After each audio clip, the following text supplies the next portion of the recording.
très chers téléspectateurs de 14 TV Gabon, bonsoir. Soyez les bienvenus pour ce flash d'information du jeudi 6 mars 2025. Dans le magistère universel, l'entrée dans le temps liturgique de Carême, une préparation à la mort et à la résurrection du Christ, reste marquée chaque année par la célébration des cendres. Le mercredi 5 mars 2025, le cardinal de Donatis a présidé une procession pénitentielle de l'église Saint-Anselme à la basilique Sainte-Sabine qui s'est achevée par la messe de l'imposition des cendres.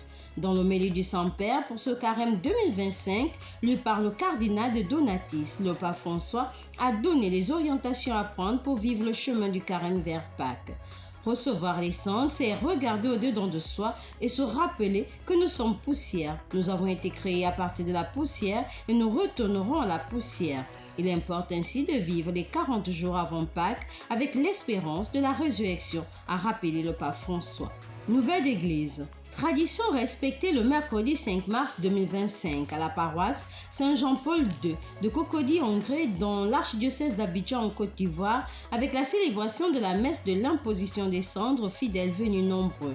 Dans son homélie, le père Hippolyte Anigori a rappelé aux fidèles que ce carême de l'année jubilaire est un appel à emprunter le chemin de la conversion en pèlerin de l'espérance tout en ayant le Christ pour boussole. Dans le magistère local, le mercredi 5 mars 2025, mercredi des cendres et entré dans le temps de carême, son Excellence Monseigneur Jean-Patrick Baba a présidé la messe avec imposition des cendres en la cathédrale Notre-Dame de l'Assomption, Vallée Sainte-Marie à 18h.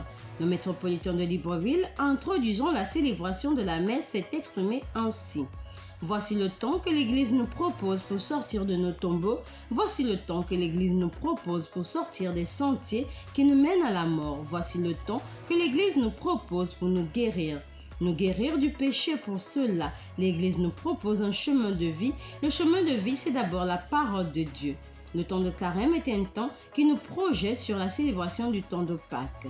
La paroisse cathédrale, en dépit de deux messes qui ont précédé la messe pontificale, a connu des fidèles qui ont participé à la messe en étant à l'extérieur de l'église. Église en marche. Le mercredi 5 mars 2025, jour d'entrée dans le temps de carême, à cet effet, plusieurs messes ont été célébrées dans les paroisses de l'archidiocèse de Libreville.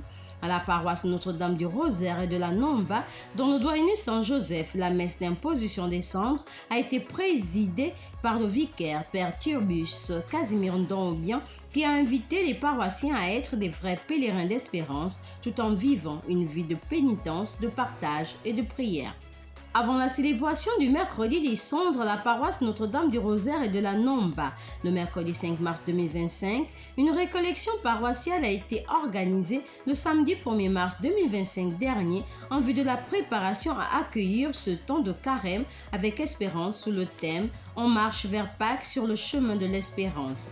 Une occasion donnée pour les paroissiens de développer une foi forte afin de s'approcher des autres. Cette récollection paroissiale a été animée par les enfants de la Divine Miséricorde.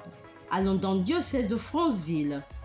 Inviter les chrétiens catholiques à la conversion, à la prière et au pardon, tels sont les vœux de son Excellence Monseigneur Ephrem Johnny, évêque de Franceville et toute son équipe presbytérale pour ce carême 2025. À cette occasion, Monseigneur Ephrem Johnny a présidé la célébration eucharistique au cours de laquelle il a procédé avec tous les prêtres présents à l'imposition des cendres, une symbolique qui introduit directement les chrétiens catholiques à la Pâque du Seigneur.